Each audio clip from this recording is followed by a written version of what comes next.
राहुल गांधी कह रहे हैं भैया मोदी गद्दार है, आरएसएस गद्दार है, अमित शाह गद्दार हैं, सभी को तो उन्होंने गद्दार करार कर दिया। क्या क्या कहेंगे इस पे? राहुल गांधी मोदी को गद्दार बोल रहे हैं। वो तो खुद चोर है। और बिहार में मोटरसाइकिल चुरा के घूम रहा था राहुल गांधी, मालूम नहीं मालूम? जो ऐसा चोर होता है वो दूसरे को चोर समझता है, जो गद्दार होता है वो दूसरे को गद्दार समझता है। अगर ये गद्दार नहीं होते, ये लोग कांग्रेस पार्टी के लोग, हिंदुओं का शोषण किया इन लोगों ने। हमारे पिताजी थे, वो बताते थे कि वो सर्विस में थे, वो बताते थे कि कहा गया कि नसबंदी अगर नहीं कराओगे तो आपकी नौकरी छीन ली जाएगी। सरकार कांग्रेस के राज में? हाँ, कांग्रेस के राज में। अब क्या और भाजपा के राज में? हमारे पिताजी कब नौकरी करते थे। तो यही गद्दार है, राहुल गांधी गद्दार है जो मोदी को गद्दार बोल रहा है। मोदी तो बहुत अच्छे नेता हैं। मोदी राहुल गांधी कह रहे हैं अडानी अंबानी को सब बेच दिया, वोट चोरी कर लिया, ये गद्दारी है, इससे बड़ा गद्दार कौन? तो भगवान है भाई, मोदी तो भगवान है इस देश का। जब से वो आया तभी से सब कुछ विकास चल रहा है। मोदी है, इससे पहले नहीं था कुछ? नहीं, कुछ नहीं था। उससे पहले कंगाल था, हम लोग कुछ नहीं पहनते थे, नंगे पत्ता लपेट के आते थे। मोदी तो हमारा भगवान है। मोदी की बात राहुल गांधी मत करो। मोदी से अच्छा कोई नहीं है भारत देश में। मोदी ही देश का भगवान है। वही जो है हम लोगों की, देखो अर्थव्यवस्था कुछ डिस्टर्ब हुई, हम लोगों को बोलता है सोना चांदी ना खरीदो। हम लोगों के बारे में सोचता है मोदी, रात दिन जो है, रात दिन हम लोगों के बारे में सोचता है मोदी। मोदी देश का वफादार है। तो गद्दार कौन है? अब गद्दार राहुल गांधी है। कैसे हो गया भैया। कैसे हो गए? कैसे गद्दार हो गए? अरे अब देखो, मैंने बताया ना कि मेरे पिताजी को बोला गया कि आप नसबंदी करा लो, और जो है क्या कहते हैं मुसलमानों को बोला गया नसबंदी ना कराओ। भाई साहब, जिस गाड़ी बैठो मेरी है, मुझे जाना है। देखा नहीं? अभी हम तो कह रहे गाड़ी पर से उठ जाओ, मतलब इनको देखा नहीं जा रहा है। इनको देखा नहीं जा रहा। मैं अगर बैठ गया हूँ तो गाड़ी में भी हिंदू मुस्लिम करते। भाई साहब, ये मेरी प्रॉपर्टी है, हमको जाना है। पाकिस्तान में यहाँ कहाँ से प्रॉपर्टी है? तुम्हारी प्रॉपर्टी पाकिस्तान में। जब बंटवारा हो गया तो प्रॉपर्टी इनकी हो गई, क्यों यहाँ पे लड़ रहे हैं? इनका देश नहीं है क्या जी? इनका देश नहीं है। देश नहीं है, अब देश था, अब नहीं है देश। भाई साहब, बंटवारे से पहले देश था। भाई साहब, तो स्कूटी नहीं छोड़ोगे? आप कोई नहीं छोड़ूंगा, नहीं छोड़ूंगा। भाजपा का राज है, आपको तो नहीं होगी जिसे मैं कह दूंगा। अब आप हटाइए, माइक हटाइए, हम बात करेंगे। अभी आपने देखा किस तरीके से राहुल गांधी रायबरेली गए, वहाँ पर स्टेज से कहते हैं कि आरएसएस वालों सुन लो और मोदी और बीजेपी वालों सुन लो, मोदी गद्दार है, अमित शाह गद्दार है और मैं इनसे डरने वाला नहीं हूँ। पीएम मोदी को सीधे सीधे उन्होंने गद्दार घोषित कर दिया, गद्दार कह दिया भरे स्टेज से। क्या देखिए, आदरणीय प्रधानमंत्री, देश के कोई एक व्यक्ति के प्रधानमंत्री नहीं हैं, 125 करोड़ पब्लिक के प्रधानमंत्री हैं। और जिस प्रकार से देश के प्रधानमंत्री के खिलाफ राष्ट्रीय कांग्रेस पार्टी के विपक्ष के नेता राहुल गांधी जी टिप्पणियां कर रहे हैं, वो जितना अशब्द भाषा का प्रयोग करेंगे अमर्यादित, उतना कांग्रेस पार्टी को जनता नकारेगी। और कांग्रेस पार्टी की क्या स्थिति है आप देख ही रहे हैं। अनरीगल बयान देने से, असामाजिक बयान देने से समाज उनको लीडर नहीं मानेगी और समाज अस्वीकार करेगी। देश के वो प्रधानमंत्री है इस समय वर्तमान में, और 22 राज्यों में बीजेपी की सरकार है, गठबंधन समेत मिलाकर। इस प्रकार से जिसकी करोड़ों कार्यकर्ता हो, जिस पार्टी के युवा रात दिन समाज के लिए कार्य कर रहे, उस पार्टी के राष्ट्रीय नेतृत्व को राहुल गांधी जी जो इस प्रकार के शब्द बोले हैं, हम आपके माध्यम से, चैनल के माध्यम से कहेंगे, कांग्रेस पार्टी, राहुल गांधी जी मानसिक संतुलन बिगड़ चुकी होगी शायद। उनका कहीं इलाज अच्छी जगह करा देना चाहिए। और हताश हो रहे हैं वो, तो हताश होने से उनको सरकार नहीं प्राप्त कर सकते। तो कह रहे हैं बीजेपी तो जहाँ जा रही है वोट चोरी कर रही है। आपने कहा 22 राज्यों में सरकार है, वो तो कह रहे हैं वोट चोरी कर करके उन्होंने सरकार बना ली। तो आप भी चोरी करो।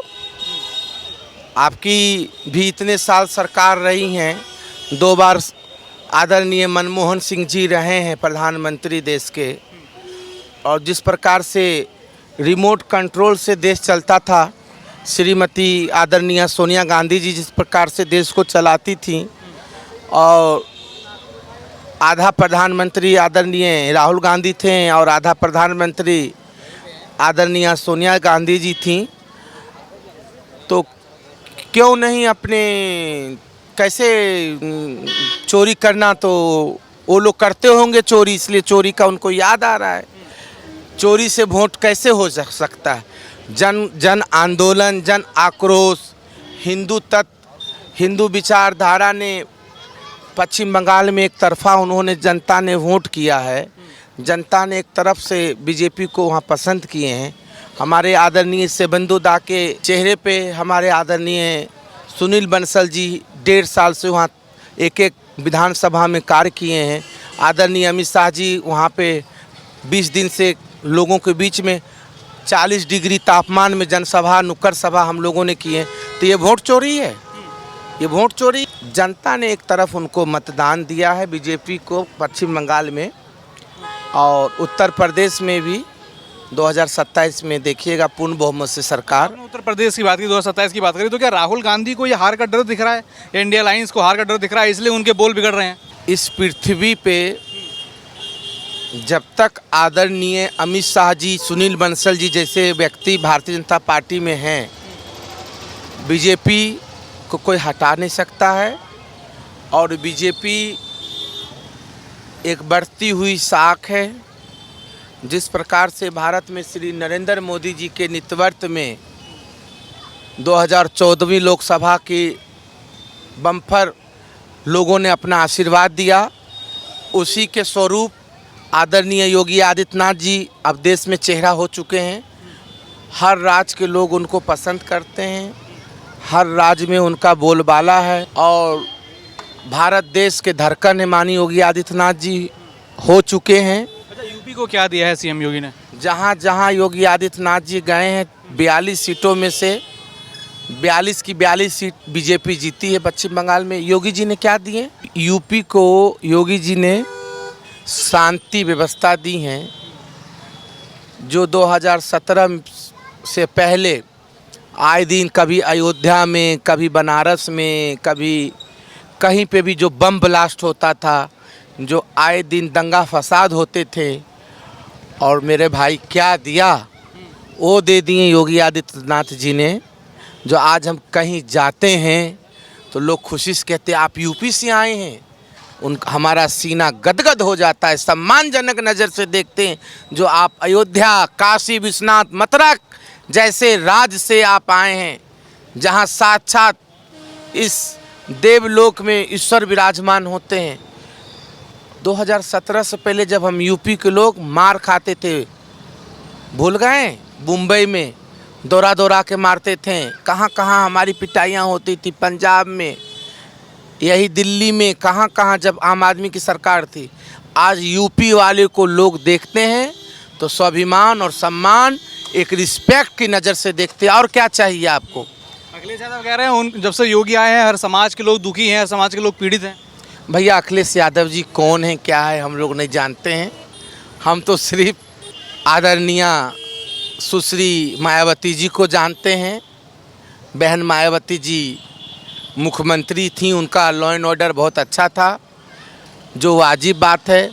दलित वंचितों की जनप्रतिनिधि के रूप में उन्होंने अच्छा काम करी। सुश्री बहन मायावती जी को हम लोग जानते हैं। तो सीटें लोकसभा में जिनका नाम ले रहे हैं आप, वो आ गया है, उस पर जो कूद रहे हैं ये भूल है, और जनता ने उनको मौका दिया। क्या काम किए उन्होंने बताइए? लोकसभा में क्या उन्होंने काम कर लिए? कितना विकास करा दिए हैं अपने लोकसभा क्षेत्र में? तो उनका नाम लेने हम भी अपने आप में हम अच्छा नहीं समझते हैं। अच्छा, अभी राहुल गांधी कह रहे हैं कि भैया आरएसएस वाले गद्दार हैं, पीएम मोदी गद्दार हैं अमित शाह, कि अगर जब आपके पास आरएसएस वाले आए, अभी उत्तर प्रदेश में आए थे रायबरेली में, कह रहे हैं कि सब लोग गद्दार हैं, आरएसएस वाले हों, चाहे मोदी हो चाहे अमित शाह हो। क्या कहेंगे? क्या प्रधानमंत्री हैं, गृह मंत्री हैं, या आरएसएस है, गद्दार है क्या?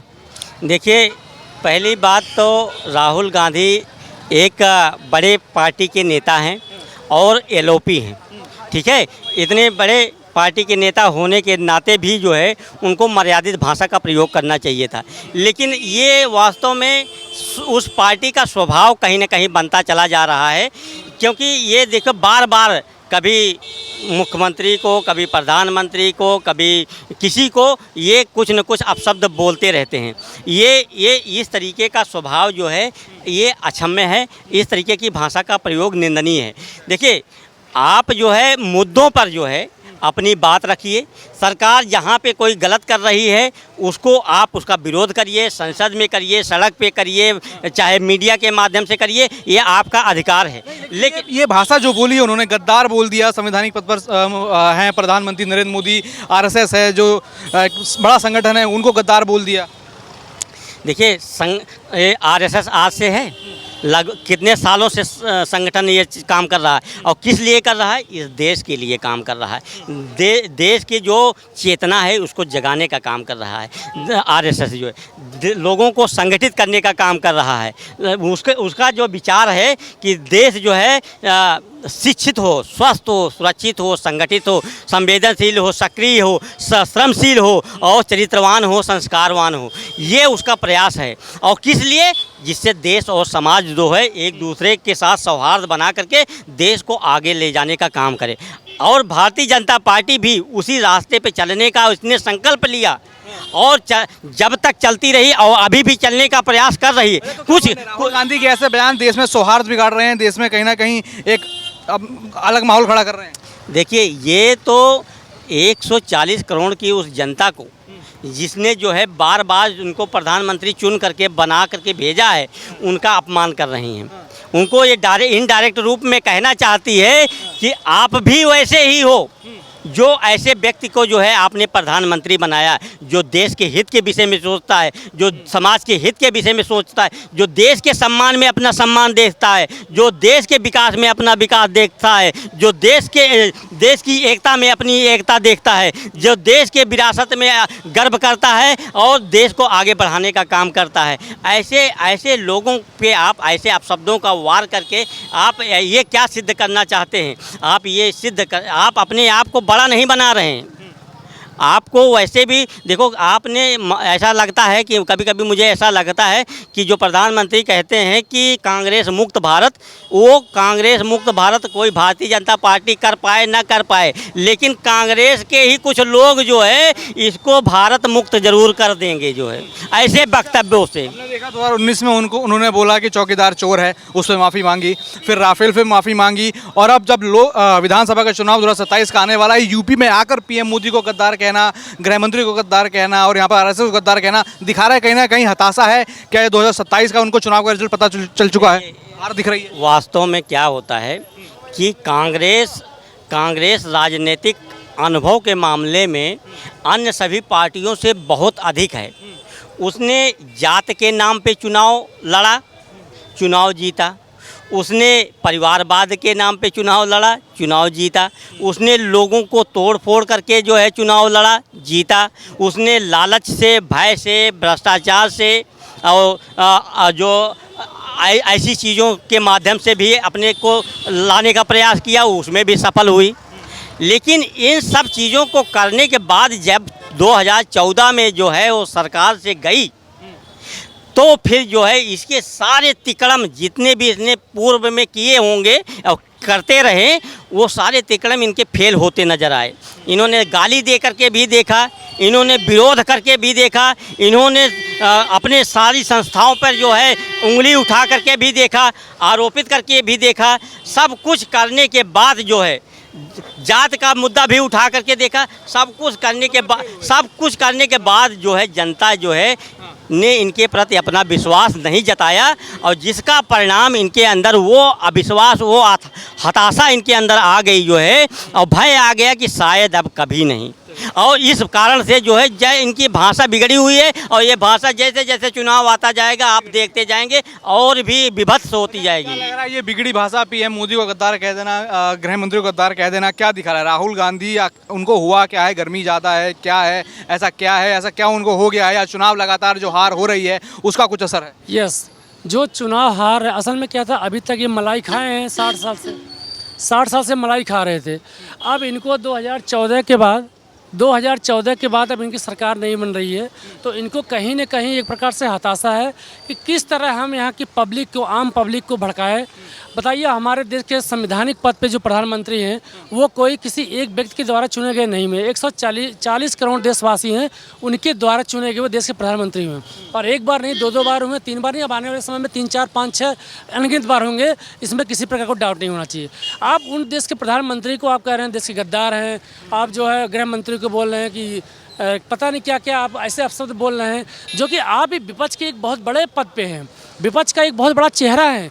अरे भाई, आप ऐसे वर्ड बोले जिससे जो आम पब्लिक के अंदर उसके दिमाग में हिट करे, लेकिन आप ऐसे ऐसे वर्ड बोलते हैं जो लोग जो है उसको अनलेस लेते हैं, उसको मतलब कि नेसेसरी लेते ही नहीं है। उनको लगता है अरे यार उन्होंने कुछ बोल दिया, इसका कहीं मतलब नहीं है। तो क्या लग रहा है, उत्तर प्रदेश में आके बोला, रायबरेली में वो थे, क्या लग रहा है कि कांग्रेस को या इंडिया अलायंस को दिख चुका है कि उत्तर प्रदेश में उनकी हार होने वाली है, या हार का डर दिखाई दे रहा है कि यूपी में आके उनके बोल बिगड़ गए? देखिए, 2027 का चुनाव बिल्कुल आने वाला है, ये तो आप भी जानते हैं। अब ये छोटी छोटी बातें आने लगेंगी। अब चूँकि ये कांग्रेस जो है रायबरेली का बहुत बड़ा केंद्र माना जाता था, चूँकि वहाँ पे सोनिया गांधी खुद वहाँ के कई बार जो है सांसद रही हैं, तो वहाँ आके बोल रहे हैं जिसकी हमारे मतलब कुल मिला के ये टारगेट कर रहे हैं सरकार को। उनको ये पता है कि हम जो टारगेट करेंगे तब जो है पब्लिक के अंदर हो सकता है थोड़ा बहुत लोग बदले, लेकिन पब्लिक ये समझती है। इनकी बातों से ही इनको जो है जीरो पे लाके जो है यूपी में रख दिया है, और यूपी में ये 2-4 सीट नहीं, 2-4 सीट तो बातें छोड़ दिए, हम कह रहे हैं 1-2 सीट भी पा जाएं तो बहुत बड़ी बात है। क्या लग रहा है फिर इस बार यूपी में क्या होगा? 2027 में बताने की जरूरत नहीं है। 2027 में योगी जी के नेतृत्व में सरकार बनेगी और पूर्ण बहुमत में बनेगी। ये सभी विपक्ष पार्टी समझ लें और जान लें।